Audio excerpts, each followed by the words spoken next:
Here is Mr. Laurence Booth from Chicago. He's a Bachelor of Art from Stanford University.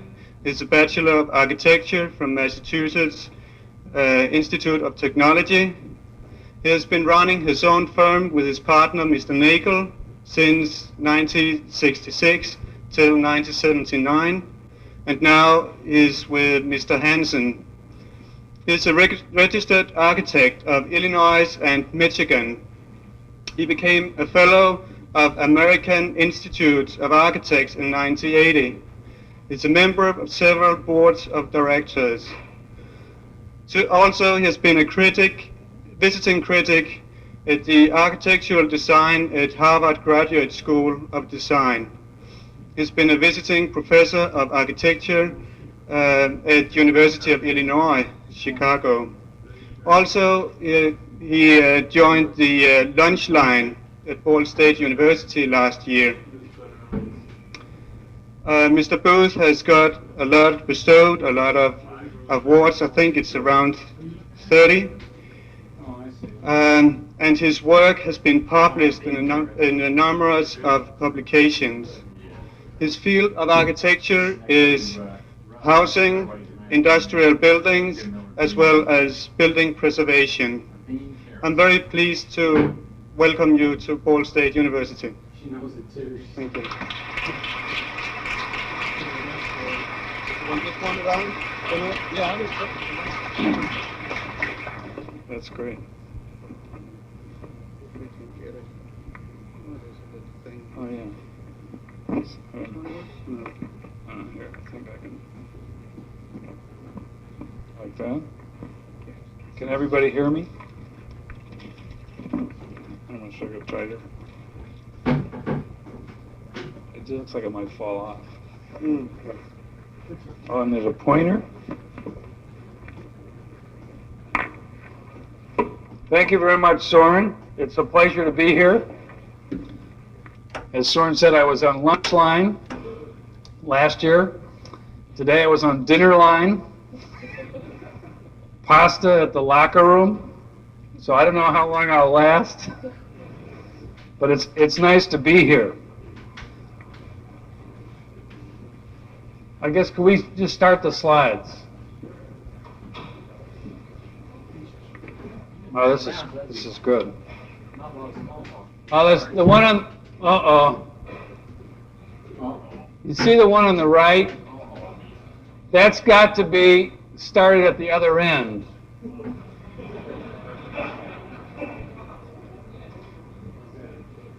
Yeah. So. I forgot this. I lectured at the University of Pennsylvania last week, and their slide projector wouldn't go forward. So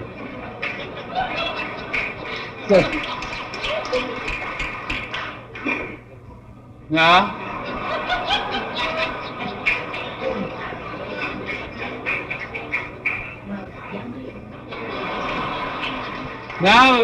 okay, now this one. Take that one and rotate it to the last slide.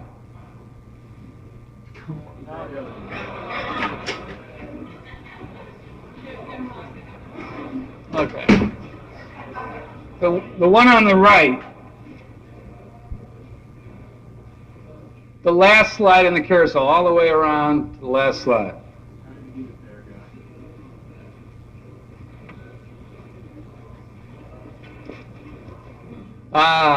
Now. Okay.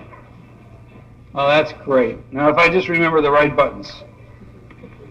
Okay. I'll start off with a very cryptic message. Humpty Dumpty sat on the wall. Humpty Dumpty had a great fall. Humpty Dumpty, all the king's horses and all the king's men couldn't put Humpty Dumpty back together again. Now, that's where I think the status of architecture is today. It's becoming clear.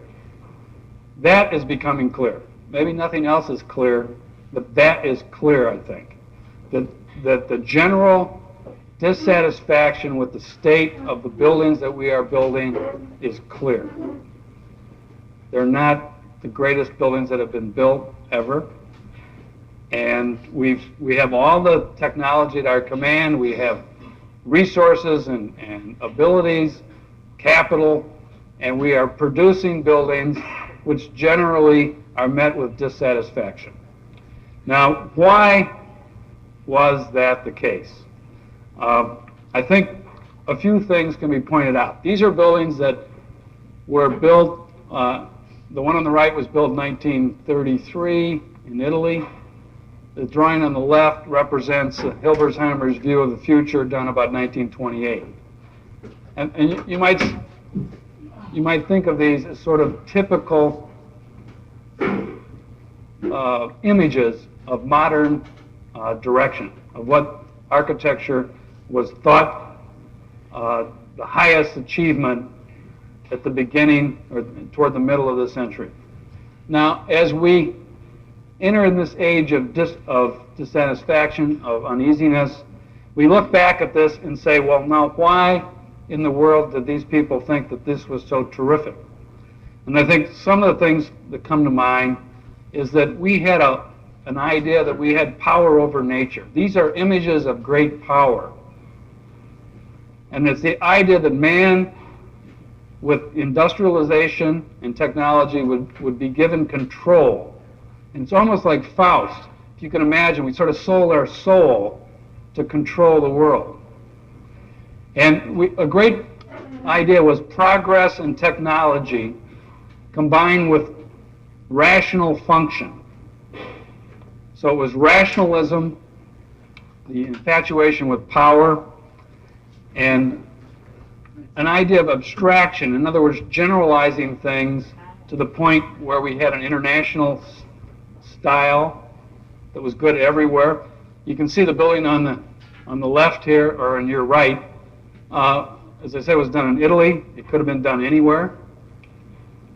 So there was a dissipation, if you will, or a dilution of architectural character in trading this off for rationalism.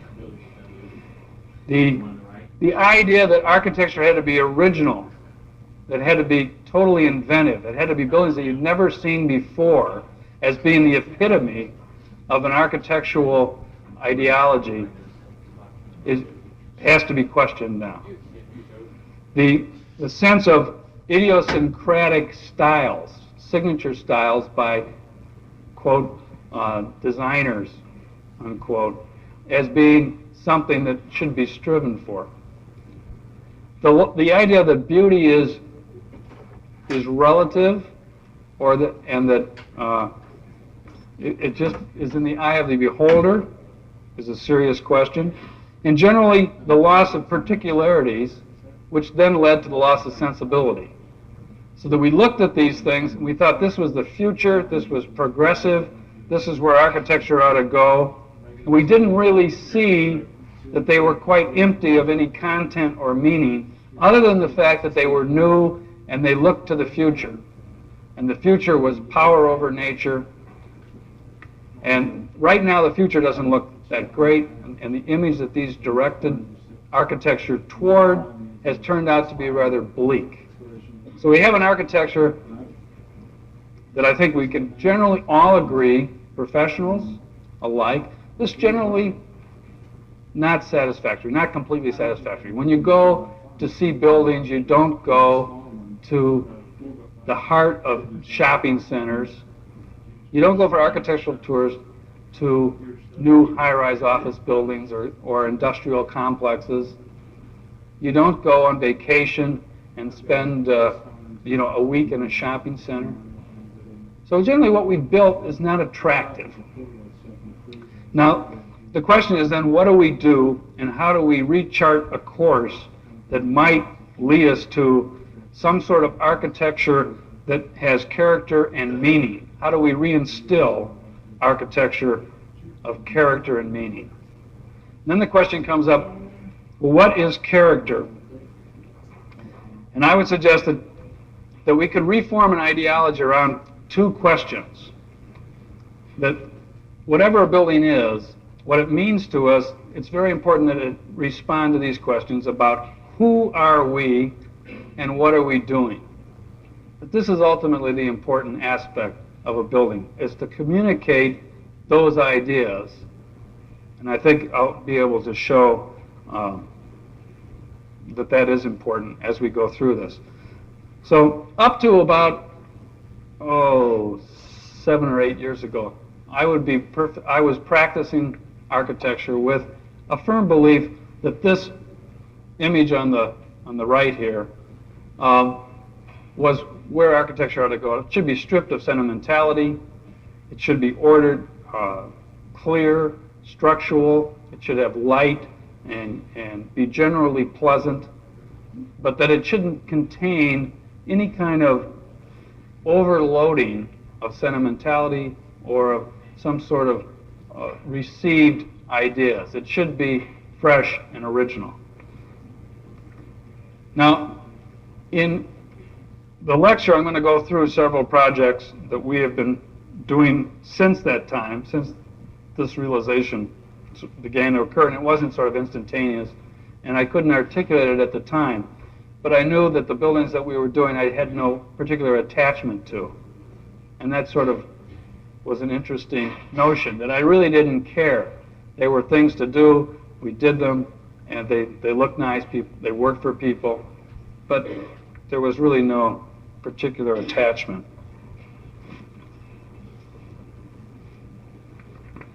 So about 6 years ago, we started to work on a project in Zaire for the State Department. It was a housing for staff, senior staff for the embassy in Kinshasa, Zaire. And in going down there, we found Zaire was the old capital, Kinshasa, Zaire, was the old Leopoldville of the Belgian Congo. And there was no particular architectural heritage that had been developed by the natives. And what we found was basically a colonial town built by the Belgians with buildings made from concrete with overhanging roofs. Generally on the right there you can see them. They were made of sheet metal in some cases. The walls were plastered and the windows were set back in shade underneath the overhangs.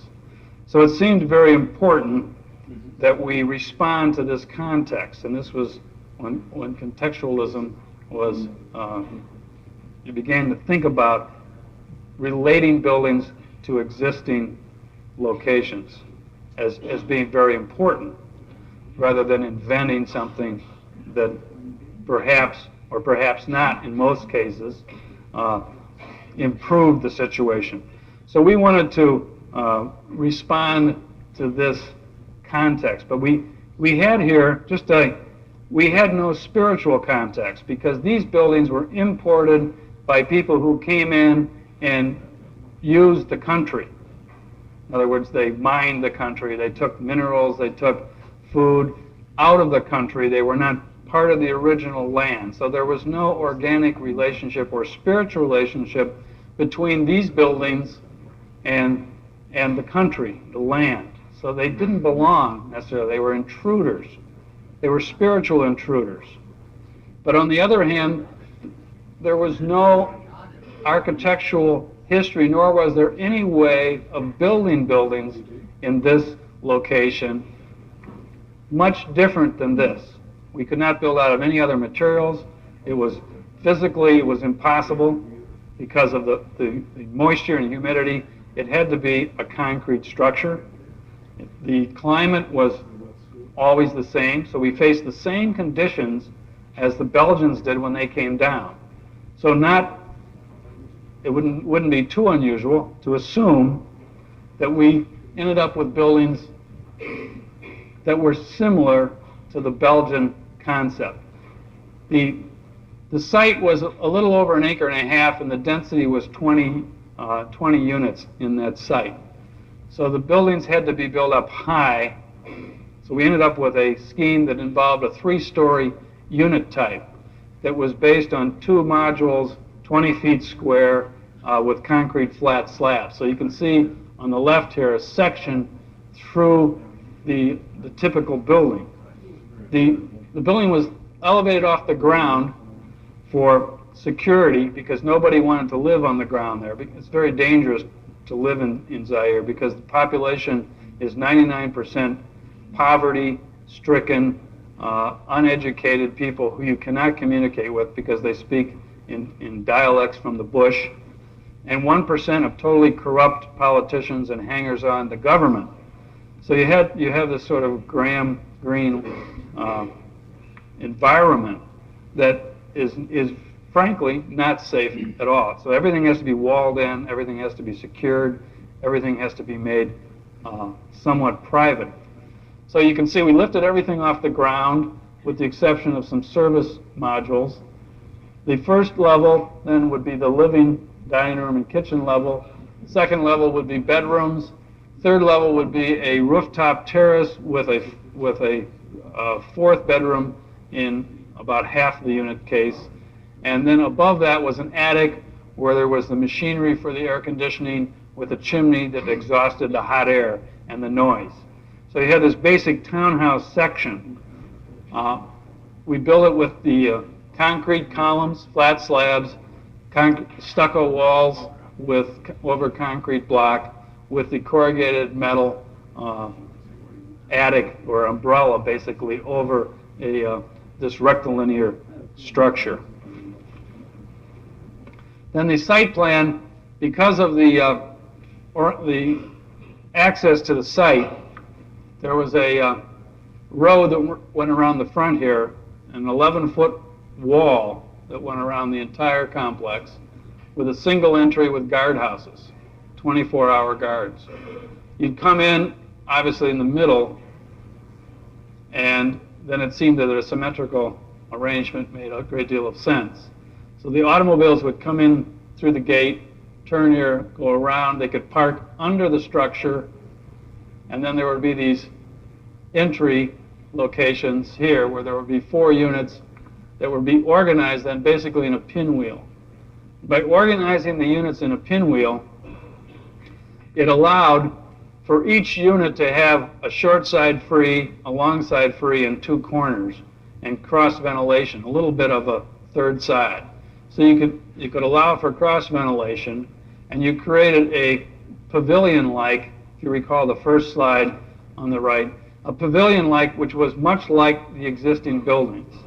So we had accommodated this quite different density, and by organizing the whole complex into a series of these pavilions where you had a sense of articulation of each unit, it worked well in terms of the physical context. And you can see the units then were connected all the way around. Let's see. So when you put that together, you get the sort of rambling, I call it the Prairie School Visits Africa. But it was basically that kind of a building.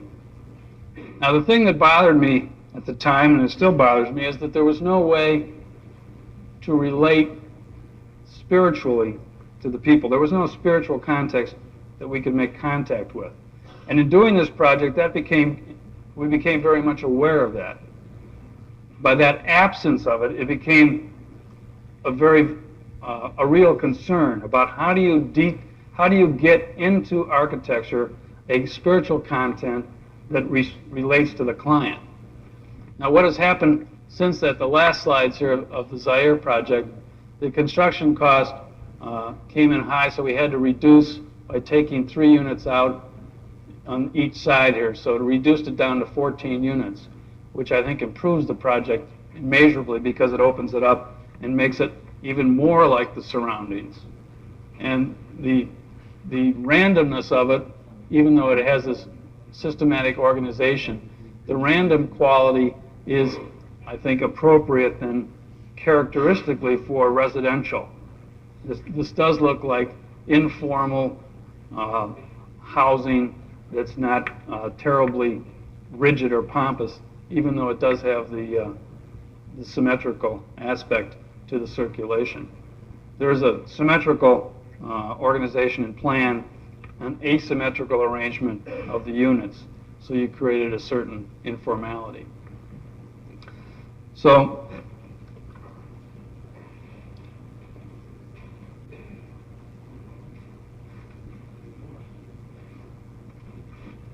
in thinking about spiritual context and how you embody in a building the spirit of the users.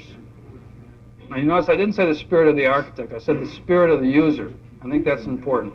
That in a building to have real meaning and content cannot just have the idiosyncratic content of the designer. It must have something deeper than that in order to maintain its vitality and meaning over a period of time. So, looking at a Palladian villa, there was a real lesson, I think, to me at that time in thinking about this problem.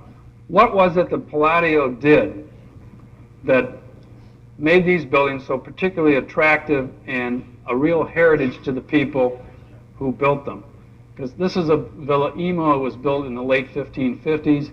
It's owned and cared for in a very loving way by the original family.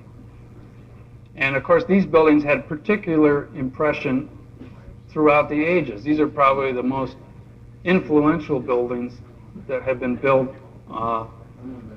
in Western civilization. You could even claim that if you wanted to. Now, what was it that Palladio did? Because if you look at the buildings carefully, you see that there really isn't much to them. They're just a brick fabric, brick columns with stucco. There's a little stone detailing at the base of the columns and sometimes at the capital.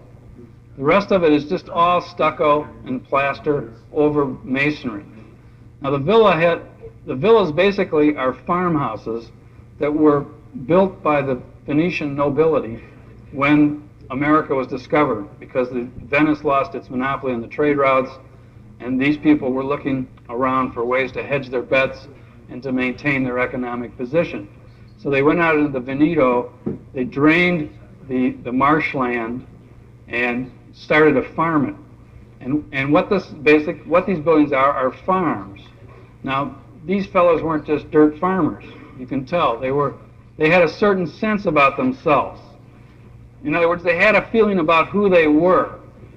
And they wanted that somehow in the buildings. Now, they didn't spend much money on these buildings because they're just like Italian farmhouses. But the architect was able to embody in these buildings a tremendous spiritual content. And he did it, I think, in a number of ways that are significant.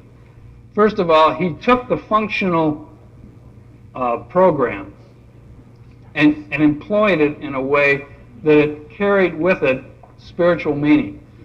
The owner of the house obviously lives here, the owner of the farm, and it's a symmetrical formal axis with this plaza in front. Now the plaza was not just for show, it was a place to dry the corn at the harvest time. Then on either side were these wings which set up a certain position for the central building. The wings were the barns. At the end here, there are dovecotes that on either side that are working dovecotes. So all of this assembly on the side is a functioning farm. The buildings are organized then on an axis which then extends out from the porch out across the land, which clearly gave a message. It said, look, the fellow that lives here controls this region, this area. So the house was extended out, and the domain of the house was clear that this fellow was out there and he was a large landowner. The ramp here is an invention that was brought in by Marco Polo from China, which would allow the owner to ride his horse up to the Piano Nobile and without having to walk upstairs, because the first floor of the buildings were used for service and kitchens. Now from the central pavilion block, the owner could look down and see the barns and see all the barn doors. The only access to the barns are through these doors. So he had total control. He could look and see the farm operation. He could look out this way and control his land. So it was a very clear statement as to what position this man had in society, about who he was. Now, the one thing that I think that went beyond that was that Palladio took the front of a Roman temple and put it on the front of this farmhouse, which was an incredible invention, an incredible act of tuition, and something we still haven't gotten over. Because what it did was it said, look, this is a farmer, he's a very powerful farmer, he controls the land, but he also is heir, and he's part of the tradition of Rome, which then goes back to Greece. He's part of civilization. This man is a civilized, sensitive person who is out there with a lot of control and power. Now, that was a real lesson in how to embody buildings with spirit.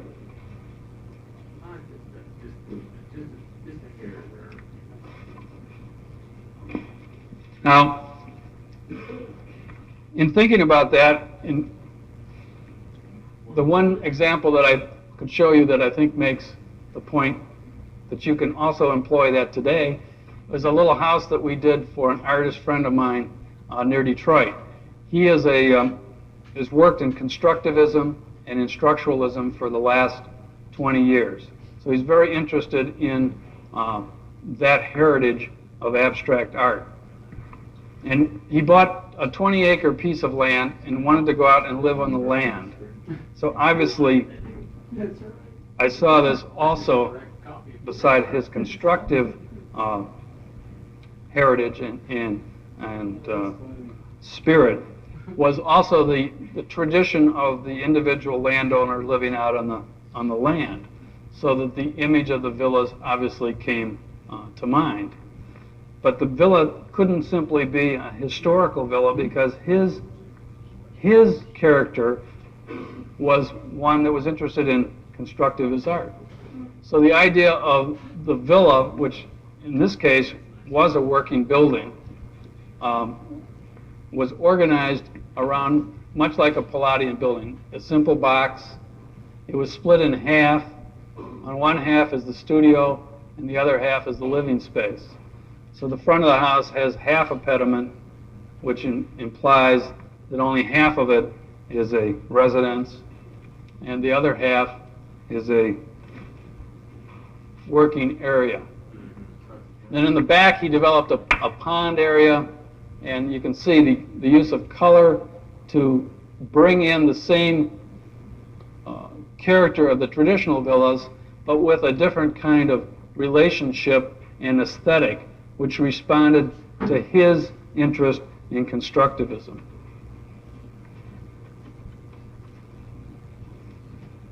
The plan is quite simple. He built it himself, so it had to be simple. And it's based on a 12-foot by 18-foot by 9-foot proportional volume, which is then repeated, and so you get a total of 36 feet this way and 54 feet that way, which is a square and a half. It's all based on proportional systems similar to the kinds of proportions that were used by Palladio. And on the first floor, you'd enter an entry. You could go into the studio space, which is a 2-story space with a diagonal balcony. You could go up a spiral stair, or you could go straight ahead into the bedroom area with a central core for plumbing. Going up the stair here, you come up, and the kitchen, powder room, you can also get through there into the upper part of the studio. Then on the porches, there's a porch on the back and a porch on the front, and that was twisted to respond to the site. So there was a pond and an area. Go back. The main block of the building was parallel to the road, and the driveway came in with a gentle curve, and the roof alignment was relating to a pond and the driveway and the orientation on the site. So there was a way of sort of creating a twist and giving it a meaning within the site itself. Then on the inside, the building became abstract, like a lot of the constructivist work that he had been doing, and work that I'd done, sculpture work and other architectural work. So it was a fitting together of these two traditional aspects of art into a single building, but trying to get the appropriate character for a particular client.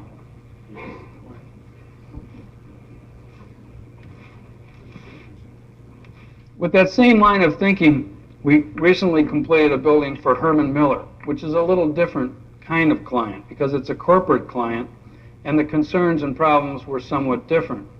But there was a certain spirit that Herman Miller was very concerned with, and that was a sense of dignity for all the workers and equality for the workers. Whether they were the president of a division, whether they worked in the truck dock, they wanted to give a sense of equality and a relationship that was free and open between the workers. So this was this egalitarian approach to organizing in the workplace was very important. The building that we were involved with was really a connecting building between two large warehouses. And when we started out, they had these two warehouses, and they needed a master plan for the entire facility, plus they needed this initial building built.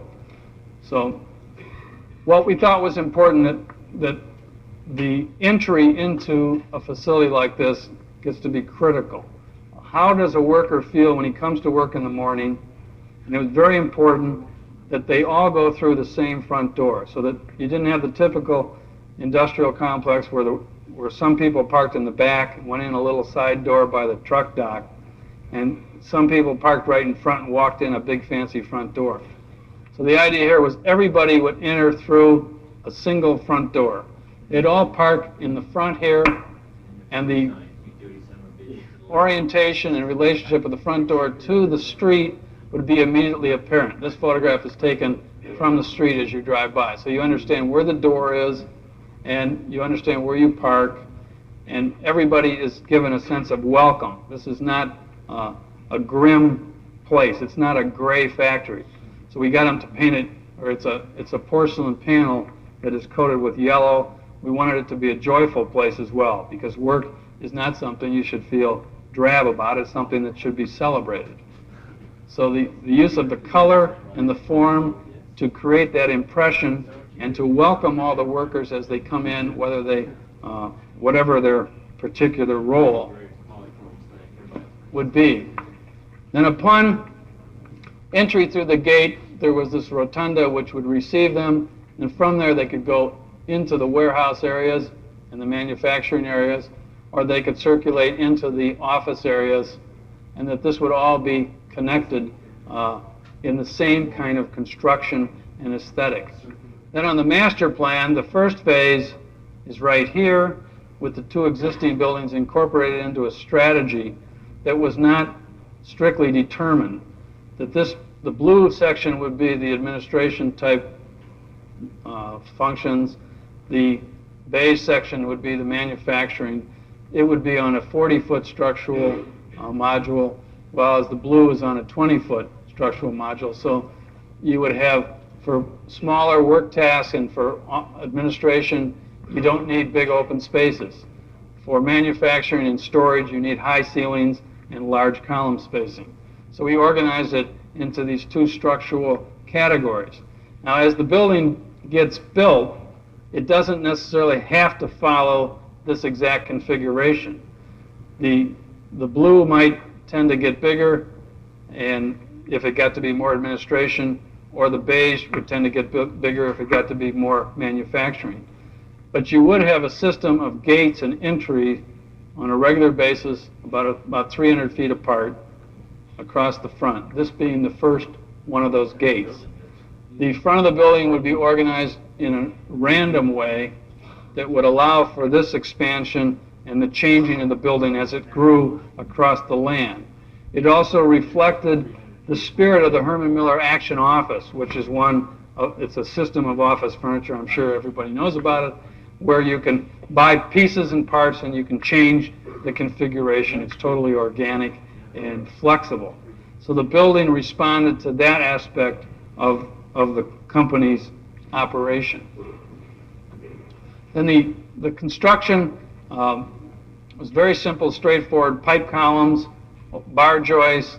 The outside wall were metal studs with aluminum panels, which were about less than 1/8 of an inch thick, with the rest of the wall being 8 inches of insulation and then 1/2 inch of drywall. So from an energy standpoint, we had a building that will look the same. You've seen all these old gas stations around. It'll look the same in 50 years because the material is very durable. The insulation keeps the heat out of the building in the summer and keeps the heat in the wintertime. The windows were organized so they either faced north or northeast to reduce the amount of direct sunlight that would heat the building up. The idea in an office building, obviously, is to keep the heat out. In the wintertime, if you can keep most of the heat in, you have very little heat load on the building. So the building is highly energy efficient.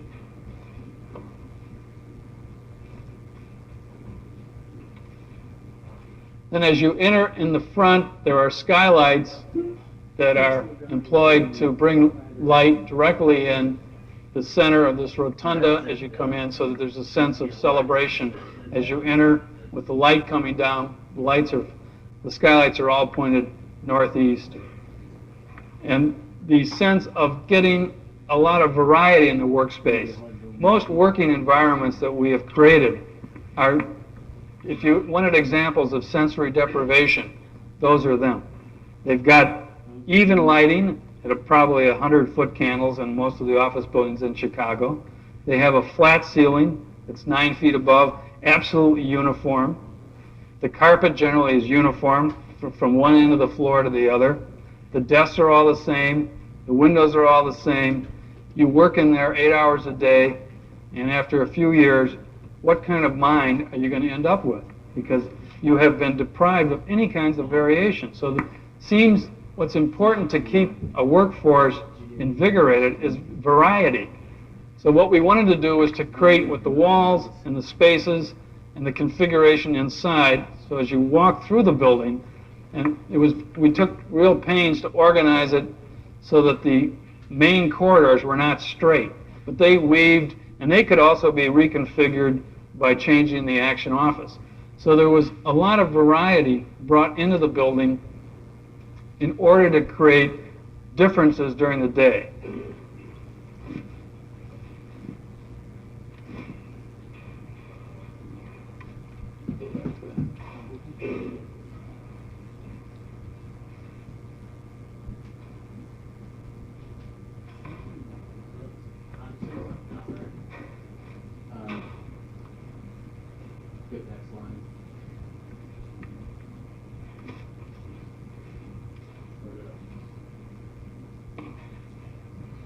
Now, at that point, you begin to see, okay, you can begin to get spiritual content in buildings.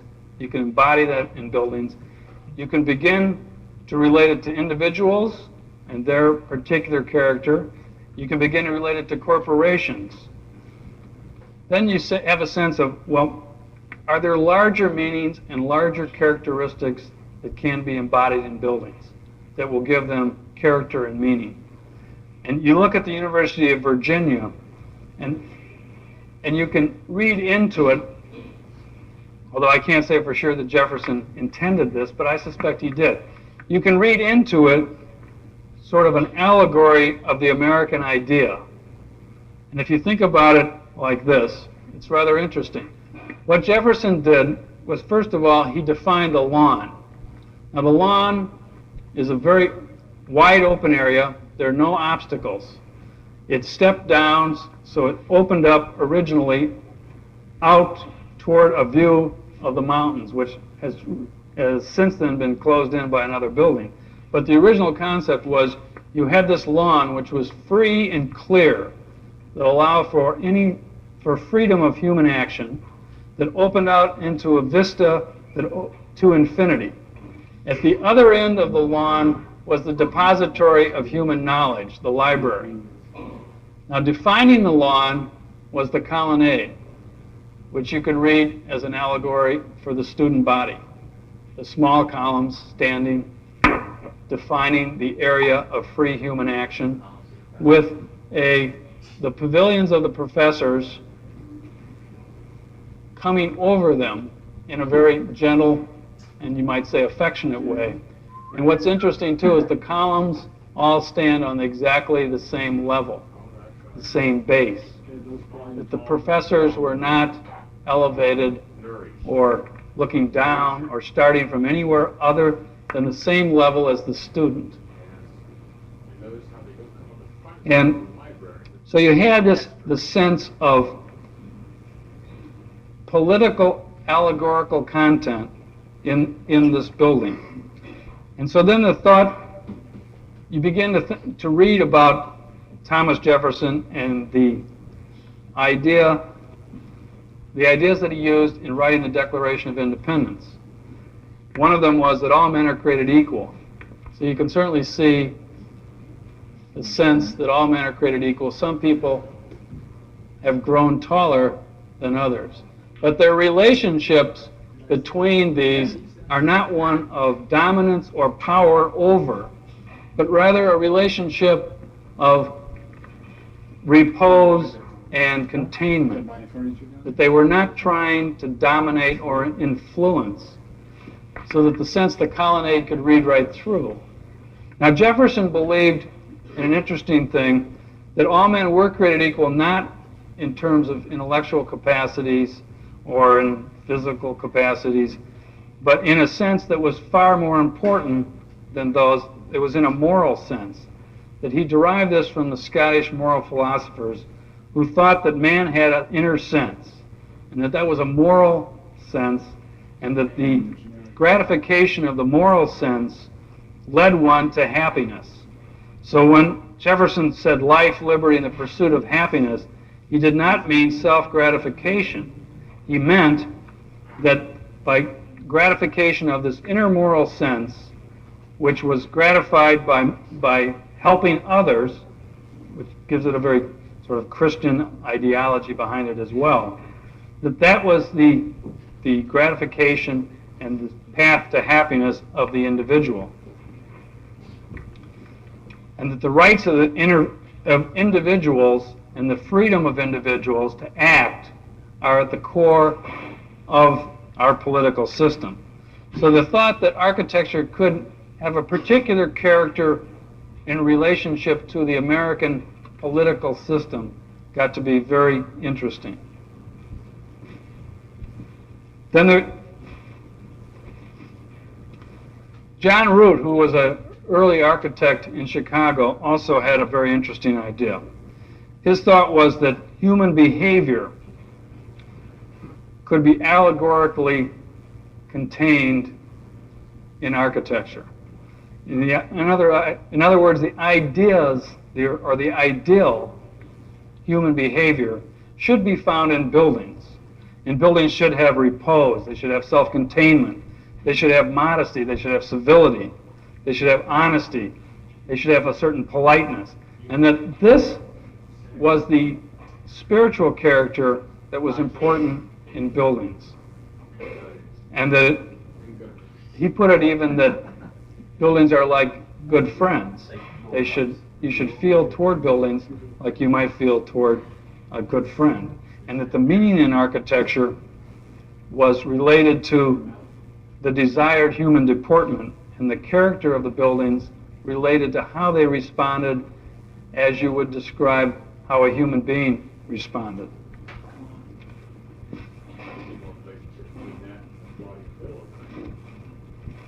So trying to put all this in a building gets to be an interesting endeavor.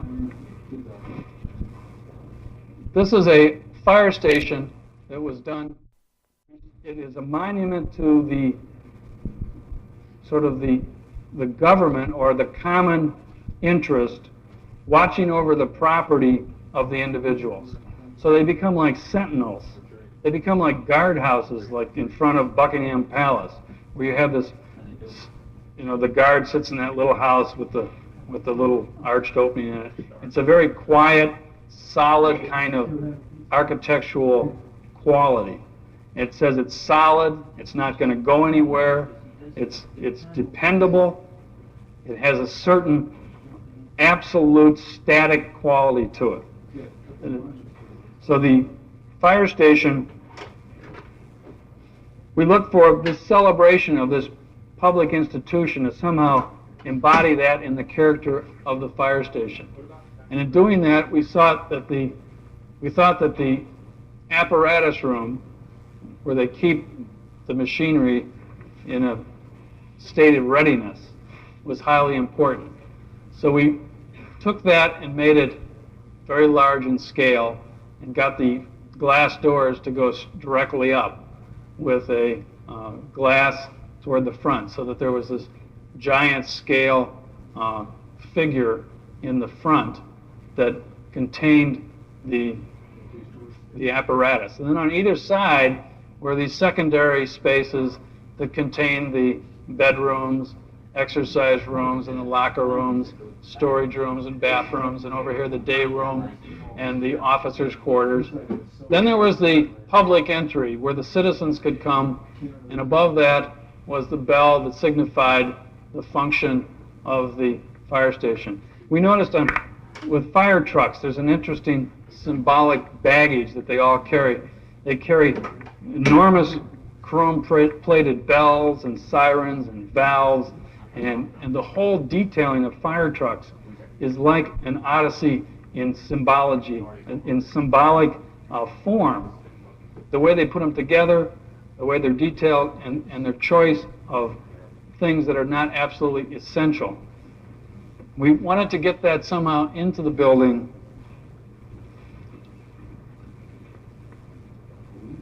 so that that quality of stability and support that the citizenry would expect from the fire station would be expressed somehow in this building. And we used the sentinels here actually were made anthropomorphic, so that when the fire engines are about to come out, these lights turn on and flash, and there's a siren. The only thing that's missing now is the bell, and we can't find one that we can get for less than $10,000. So we are presently looking for that. The apparatus room then has skylights with overhangs that face south. So in the wintertime, the sun can come in and help heat this space. One of the great wastes of energy, of course, is if you have a fire in the wintertime and all these doors open up and you've heated up this huge volume up to 70 degrees, and you open all the doors and let that heat out. So we thought that one way to help alleviate that, because we couldn't imagine putting a vestibule in a fire station for the trucks. We thought that it would be at least a token if we got some solar aspect to the building, and it also serves to bring, in the daytime, bring natural light into the apparatus room.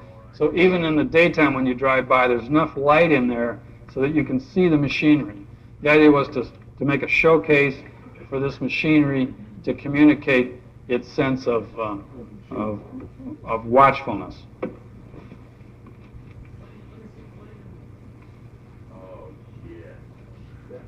The material, again, is a porcelain panel system that was used because of the obvious advantages to the construction and the energy efficiency of it, and also the cost of it. It's very economical material, and it's very durable. It goes up very quickly. You can put it up in the wintertime. It's not dependent upon weather like masonry. We detailed the inside with a lot of oak panel, a lot of horizontal detailing to give the station on the inside a sense of quiet and calm and order that we felt was appropriate for the firemen during their off-duty hours.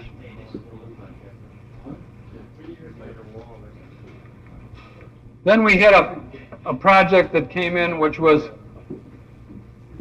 I think, gave us an opportunity to put more of these ideas together. It was a training center for HYL Steel Company in Monterrey, Mexico. And it was they have a steel making process where they make sponge iron, which is a small pellet of iron of absolutely precise composition. So if you're going to make high-strength steel, sponge iron is used because you can make up exact, specific compositions. So you can get the steel just exactly the way you need it. And they had this process which was quite advanced. In fact, it's the most sophisticated process for making sponge iron in the world. They even license it in West Germany. So what they had need for was a training center where they would bring people from all over the world to train them to operate the steel mill. Now, these would not be the management high mucky-mucks. These would be the hands-on people that really ran a steel mill. So they would be intelligent. They would be generally coming not from the upper, more sophisticated classes of various societies, whether it's Indonesians or Iranians or Israelis, but they would come from the working segment of the population, and they would not have been traveled very well. They would be fairly down-to-earth people. So they wanted a facility in which those people would feel comfortable and have the appropriate attitude toward the schooling that they were receiving, and at the same time have derive a real affection they wanted for Mexico. They wanted these people to enjoy Mexico, to remember Mexico with fondness and delight, and to enjoy their stay, and to remember it as particularly in terms of a Mexican character. So here was an opportunity to go into a culture that we were not part of, but this time, as opposed to Zaire, there was a way to relate to the spirit of the land and the spirit of the people that were going to use it. What was interesting, the people that ran the steel company, their real heritage was Castilian Spain, and they were the people that came over and really conquered the Indians. When discussing what they thought their real heritage was, it was the Mayans. They were Mexicans. They had discounted Spain. This was not to be a hacienda. That the real character that they looked upon as their heritage was Mayan. So we looked at the Mayan buildings, which are obviously very attractive, and they fit into the land extremely well. The site in Monterrey was much like the site in the Yucatan. It's very flat with scrub oaks and small growth. The buildings, the sites are very dusty. There's a great deal of dust and sudden rainstorms. So in thinking about that and looking at these buildings, you began to realize why they had so many horizontal courses that would protect the stucco finish of these buildings when they were new. They had a stucco finish. So you wanted to have a lot of horizontal ridges which would capture the dust and hold it. And there's actually a detail where they cut the ridge back. So they trap that last bit of water, which is the water that carries the dirt with it and stains the building. And the other thing that was attractive was the courtyards, the sense of, in these vast horizontal areas, that you would have a sense of containment, a place in which people would feel that they were in a distinct area as opposed to just being in a fluid space. The buildings then had windows that were cut back to provide shade from the interiors. They were very simple buildings. They had a way of stacking them up, which gave it a certain hierarchy and distinction from the horizontal. Now, even though these buildings carried with them the religious practices of the Mayans, which was human sacrifice, these were sacrificial altars here, and a society that was pretty domineering. In other words, it was not what you'd call fun to be a middle or lower class Mayan. It was a pretty rugged and vicious kind of society where they didn't take many votes. So we had to also take that in mind too, that we didn't want to just copy this in a sense of sort of mimicking it, but we wanted to use it as a basis to do the proper buildings that would carry the proper character to this facility and convey it to visitors from various parts of the world. Here's a picture of the site, so you can see it's much like the Yucatan with the scrub growth. The site was really, the facility, the training center was organized off of this road, which is a road you see here, which is to be paved. And there'd be a gatehouse here, which you would take a turn and then drive in. There'd be parking lots on either side. But if you were dropping people off, you would come, and the students would be brought by buses. They would come and turn into this entry court. Now, the entry court was a very quiet place. It was a place that did not look like a motel or a hotel or resort or some place to relax. It set up a certain, can you focus the one on the left? We wanted this courtyard here to have the traditional flavor of Mexican courtyards, where there was no planning and it was defined by a colonnade with a central building that related back to the Mayans, although it was not directly related to the Mayans. The center building was a building that contained on the first floor the student union. So the students would come in, they'd go in the front door, again a rotunda that celebrated reception, and the lower floor of the center building was to be used as the student union, which then opened up into all four directions. So it became clearly the keystone, the center of the facility was the student body. And above the student body was the administration. And that was a small group of offices that sat above and looked down through the rotunda to the student activity. So it was clear that these guys were running the place, but that the students are very important. Then continuing the main axis from the center entry courtyard, it would go up through the steelmaking laboratory. So that here you had the students, administration, and what it was all about was the steelmaking laboratory. So it was much like the University of Virginia, only instead of the library being in the center focus, you had this industrial shed with the cranes and all the tools that go with steelmaking process, with the laboratory that would support that, surrounded like this. See if I can get in.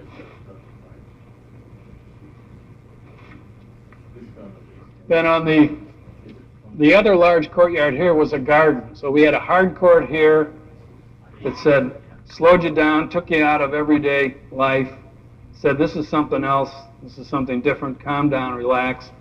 You'd go through the center building, through the rotunda, and out onto a porch that looked out into a very lushly landscaped garden in the back. And around this garden, and then through the garden, you'd see the steelmaking laboratory in the back. On this side would be the professor or the instructors' offices and their laboratories, and that would support the steelmaking laboratory. Then on the entry court side, there'd be an auditorium, it's right here, with a cafeteria and a little quiet garden between the cafeteria and the instructors' offices. So there would be this place where the students could come out of the student center, instructors, and the cafeteria, and they would share this quiet eating court. So you had this active court, garden court, you had a quiet eating court, had a little fountain that came off the water tower right here and spilled water out into that courtyard and made bubbling noises. Then on the other side, was the quiet academic court where the classroom buildings would be built and would expand out as the facility grew. So that in all of this, from this central organization, you could get expansion. That this facility could, these buildings could all expand this way, this could expand out this way, the academic buildings could expand this way, and it would not change the character or the message of the facility.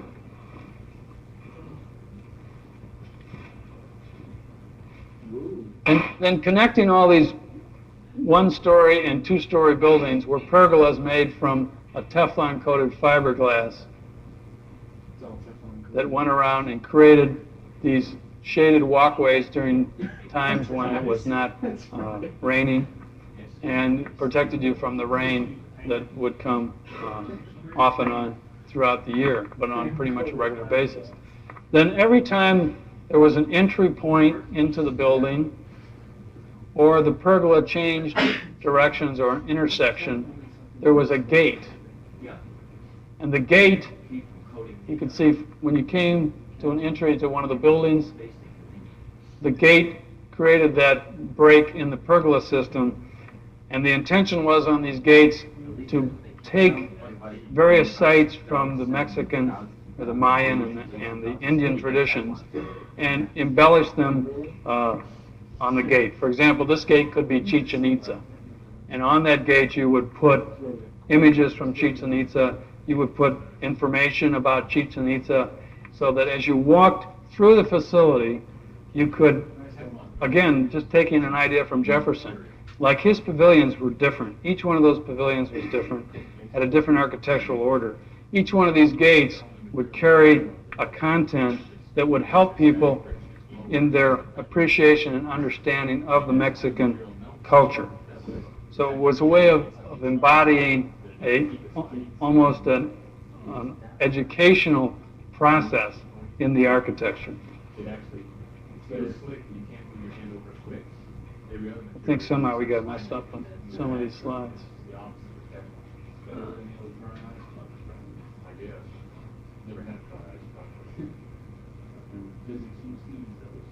And on the, you can see the buildings were made out of concrete block. They were very, very inexpensive, concrete flat slabs, ceilings of plaster with indirect uplighting so that we didn't have the fluorescent lighting that is typical.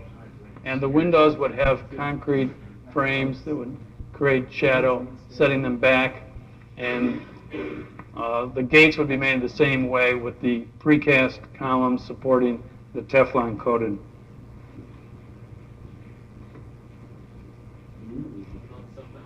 Walkways. So,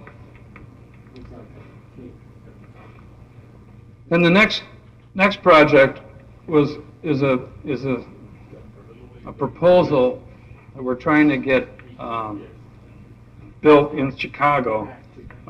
It was a competition for the homeowners association in Washington. They had a competition for what they called the Idea House of 1982, and business is so bad that they were going to build it at this year's home convention, but they've decided to wait till next year. But the idea was, what is the New America House going to be like, and what should it be like? And carrying through these ideas that I've been discussing, it seemed to me that we had to go back to an old idea that detached single-family house was really the basis of desired housing in the United States. This is what the political system talked about: individuality, the family, and that the more European models of even row housing, high-rise housing, is not appropriate for the kind of ideas that this country has been standing for. So then you get into another interesting idea. If you make small single-family houses, this is about 1,400 square feet. It may be bigger than it needs to be. But if you make small, detached single-family houses, and let's say you put them on a city lot, that it would be possible. I've got to go back. Oh,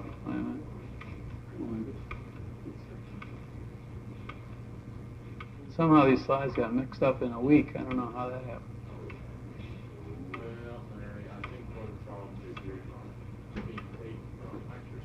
I think it's right there. So instead of these sort of communal projects, whether it's townhouses or mid-rises or high-rises, what if we just built detached single-family houses in the city? Now, Chicago's got a lot of blocks that are in the gray ring around downtown that are totally empty. And there is no particular demand for that land. So that the land cost and the density is not as important as you might think it is, because you can buy that land relatively inexpensively.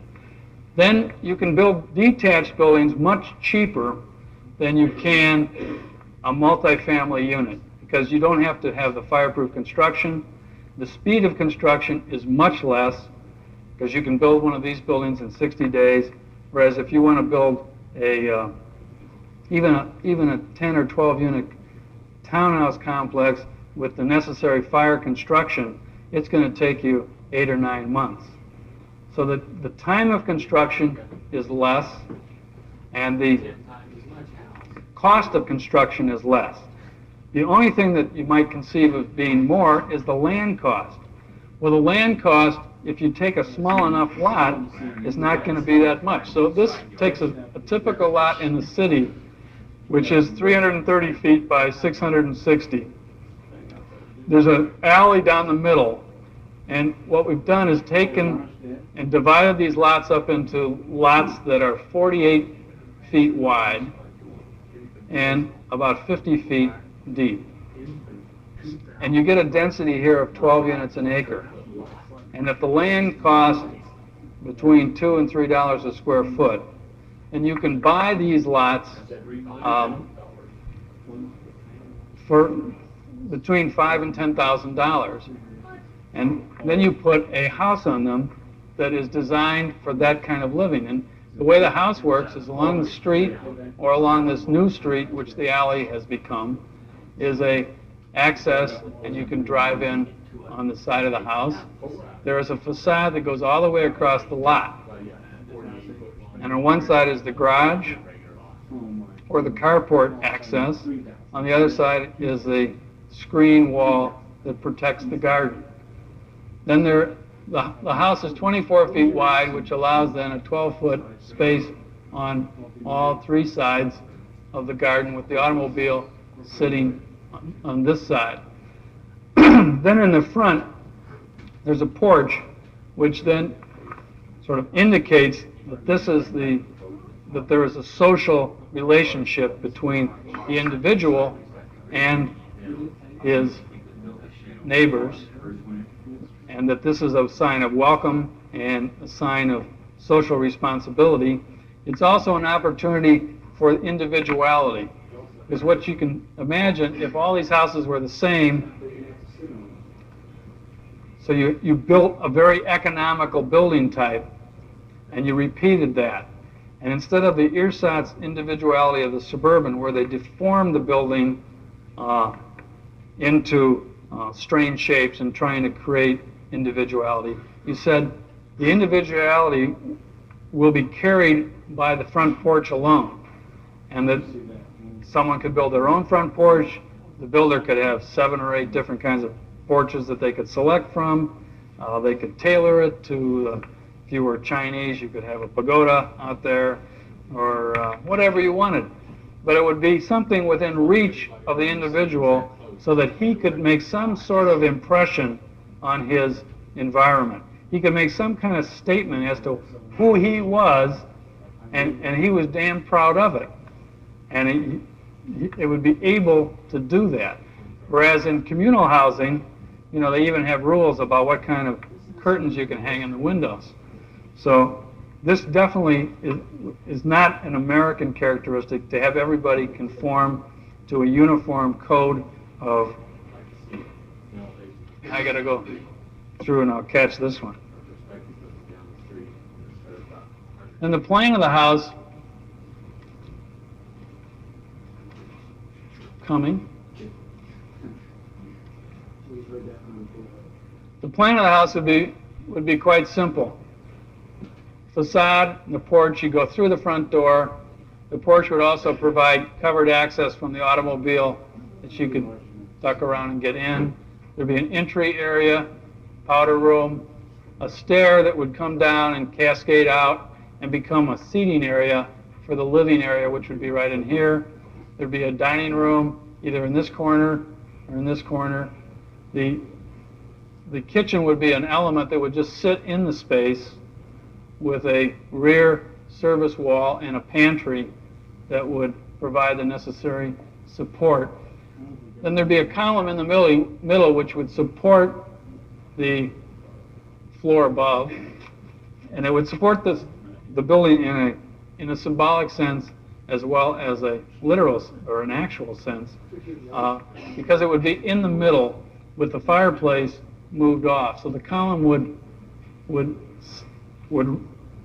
represent the individual standing in society, with the fireplace moved out of the center and the space flowing around for the livability. Then on the upstairs, you'd come up the stairs here. There'd be a central corridor. Directly above the column in the middle of the house would be the threshold to the master suite, which would have all those fancy bathtubs and dressing and living area done almost like in a very small scale, but still done in a way that would utilize the kind of technology we have today for the bathroom facilities, and that all in this sort of private suite with a hall bath over here.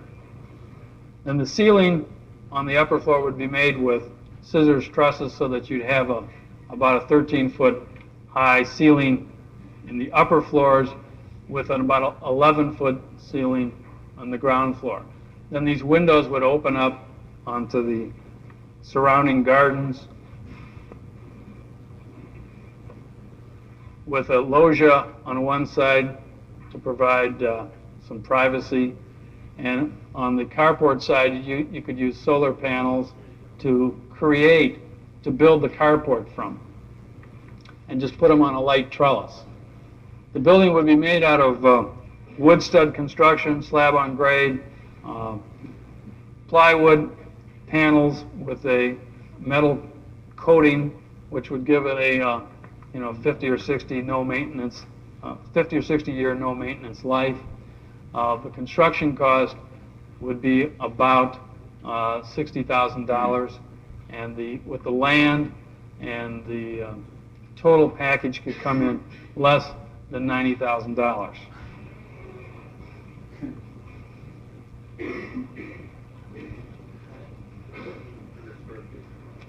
The last image up here shows the building with the porch open, blank, for the person, whoever moves in, can fill it in any ways they like.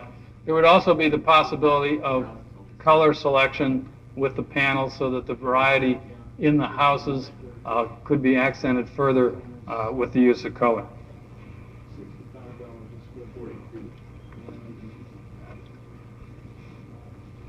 The last building, I think, goes probably the furthest in integrating and synthesizing the concerns that I've talked about. It's a high-rise building that's going up on Michigan Avenue in a 48-foot wide slot right south of the river on Michigan. This is 333 Michigan. This picture is taken from the Equitable Plaza looking north. The site is right here, the Wrigley building, Union Carbide building here.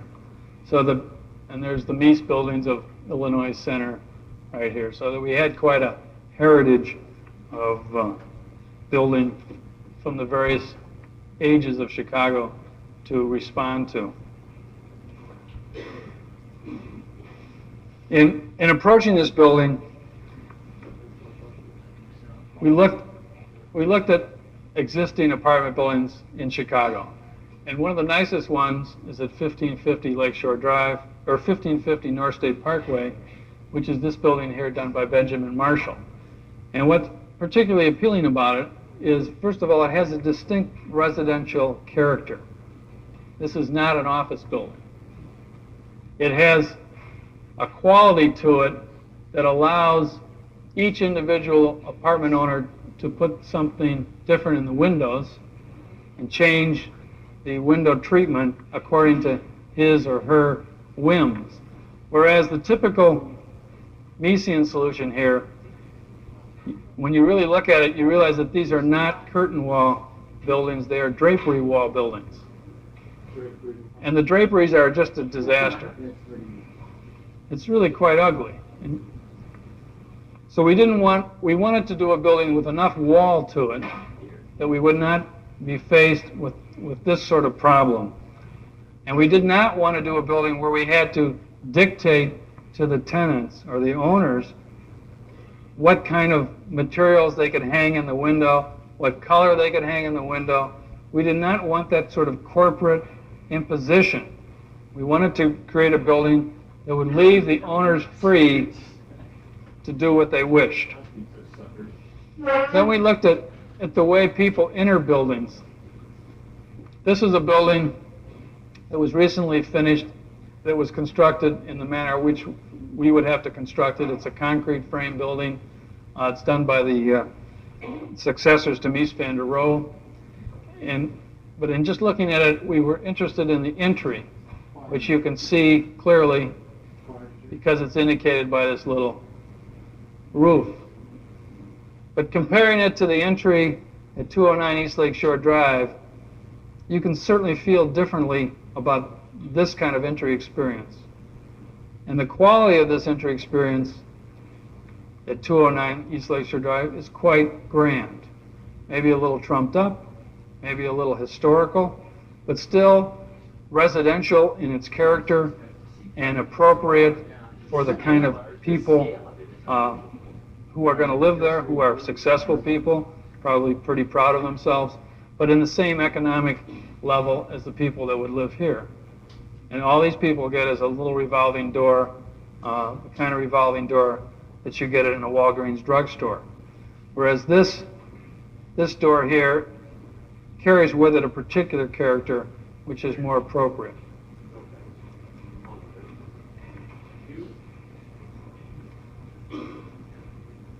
Then in looking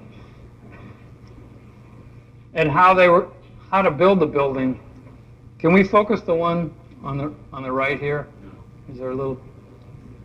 You can see the intention here was to build a building that was absolutely clean and with precision of construction being the real goal. The problem with concrete is it's not a precise material.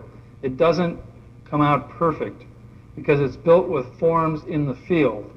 And you can see here and there they've tried to cover that up, and you do not get a perfect construction joint. It's impossible. The other thing about this building is this picture was taken right after they painted it, but you can begin to see that the detailing here, in Chicago you get dirt on windowsills, and this windowsill is about an inch deep. So you get a little dirt building up there, then it rains, and the rain washes that dirt down and it stains this concrete. And that's going to happen all the way around this building. Before they painted it, you could see the stain developing much clearer. So then we looked at some details in Chicago that were handy and also carried with them particularly a tradition of American architecture, which went back to the idea that Sullivan developed with the early Chicago school, that we should not look toward past cultures for our architectural spirit. We should develop an architecture that is free of the tyrannies of the past, an architecture that places man in nature, an allegorical homage, almost going back to the idea of the New World, man free in nature. So that you look at Sullivan's well-known ornament, you can see the natural allegory. But you begin to look at his detailing of the mid-scale architectural elements, and you see the same thing. A sort of cascade of natural growth and the sensuosity and the fluidity and the naturalness of the form, constructed very much in character with the naturalistic philosophy. And a wonderful detail here that's so brilliant that I can't imagine that he really knew it was going to happen is when he had the bronze panel up here and it began to corrode and it stained the stone green, which is a wonderful, taking a detail, thinking ahead how it's going to weather, and then using that process to further embody in the building the fact that this is a natural allegory, and the very fact that stone was turning green. So we looked at this detailing, and you can see this building is from the Getty tomb. It's almost 100 years old. The only staining you could see was that which might be implied to be intentional, but that the building was designed and detailed in a perfect manner. The stone coursings, all the joints, there was no imperfection because of the command of traditional methods of construction.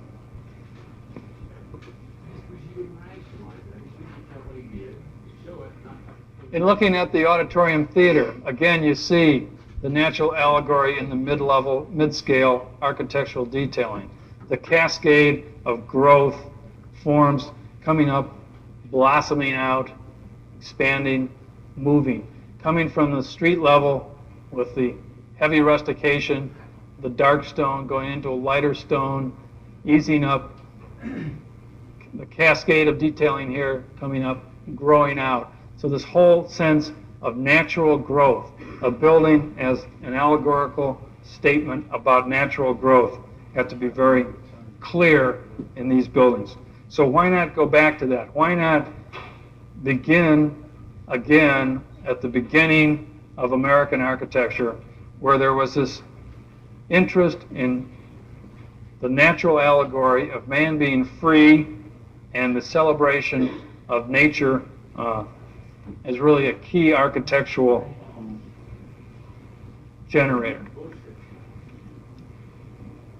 So the building was to be, by the zoning code, 26 stories high, and figuring out the economics and the basic functional layout, it was 3 units per floor, 26 floors high, on Michigan Avenue, with a 48-foot wide front. This is a study looking at the base, trying to figure out what the appropriate residential character was, how to give it a certain monumentality, which would be appropriate for its location on Michigan Avenue. At the same time, thinking about it as concrete, coming down, doing some stone detailing at the bottom, knowing that the economical reality of the project was one of the slimmest possibility. You had to really, we did not have a lot of extra money to spend. In fact, we had no extra money. It had to come in just a little over $50 a square foot. In looking at the top, we knew that we could form parts of concrete at the very top, and thinking back and looking at Sullivan's natural allegory of the growth and the building as a blossoming out of the ground and of man's effort, the idea of emulating that and taking that into the present day was important.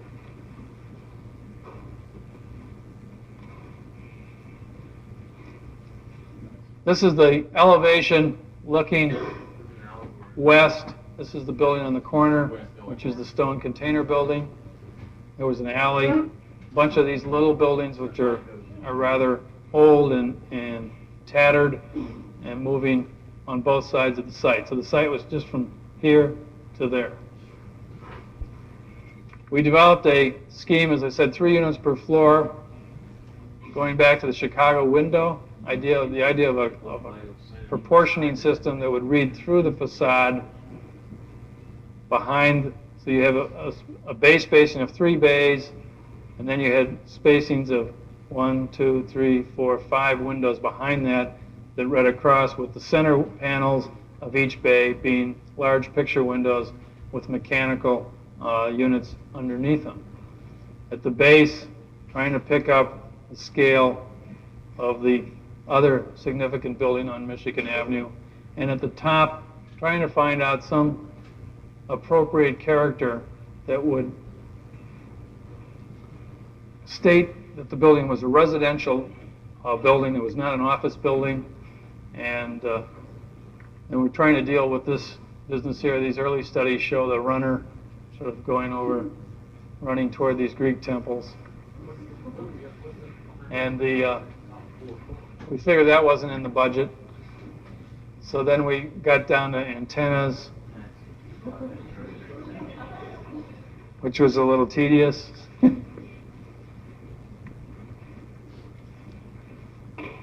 So then ultimately the top grew out of the bottom. We just took a system of construction and carried it up at the top, and at the top 3 levels, the terraces step back on either side. So you have gardens on the side and a central image of a house with a fireplace. The chimneys of the upper 3 floors, which are penthouse units, come out of a chimney here, and then behind that is the elevator or machinery room that sits back and is curved so it does not, it sort of bows out of the picture, if you will, not competing with the major element in the center, which comes out and completes the top. Then the window wall infill at the top, this becomes a penthouse single unit across the top with 2 units on this floor and 2 units on this floor. So the idea of the top sort of turning into a image of a house and garden with the fireplace going back to traditional architectural forms. You can see the architectural concrete work was accomplished by simply building formwork with fiberglass. This is a detail showing the column and the beam connection. The typical, you go back, this part right here, where the beam connects into the column.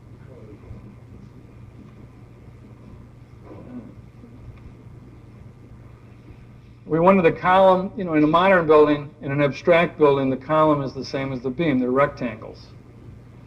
And sometimes, like in this room here, you carry the column out a little from the beam, and sometimes the beam is flush with it. But basically, they're the same shape. Well, they do different things. The light hits them totally differently.